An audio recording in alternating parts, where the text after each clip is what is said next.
Alamin ang latest weather update ngayon dito sa Sir Aris Official Weather News Today.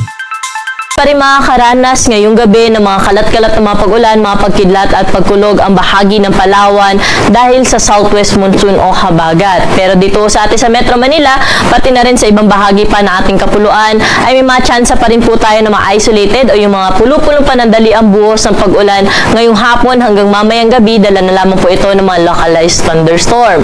Kapag may mga pag-ulan po tayo na dala ng thunderstorm, ay tatagal lamang po yung mga pag-ulan ng 15 minutes hanggang 2 hours na po yung pinakamatagal. At pwede nating i-monitor yung mga thunderstorm advisories na nilalabas po natin sa ating social media accounts pati na rin sa ating website. Samantala, update naman ho tayo doon sa cloud cluster na ating minomonitor na kung saan kaninang alas 2 ng hapon ay isa na po itong ganap na low pressure area. Itong nasabi nating LPA ay nasa labas pa naman na ating area of responsibility, ngunit within the next 24 hours ay posible ho itong pumasok sa ating PAR at sa kasalukuyan dahil nga nasa karagatan ito, hindi natin nirule out yung possibility na ito ay maging isang bagyo at posible magdulot ng mga pag-ulan sa malaking bahagi ng Visayas at sa Southern Luzon area sa mga susunod na araw. Kaya patuloy ho tayo mag-antabay sa update na nilalabas ho natin ukol dito sa nasabi nating low pressure area.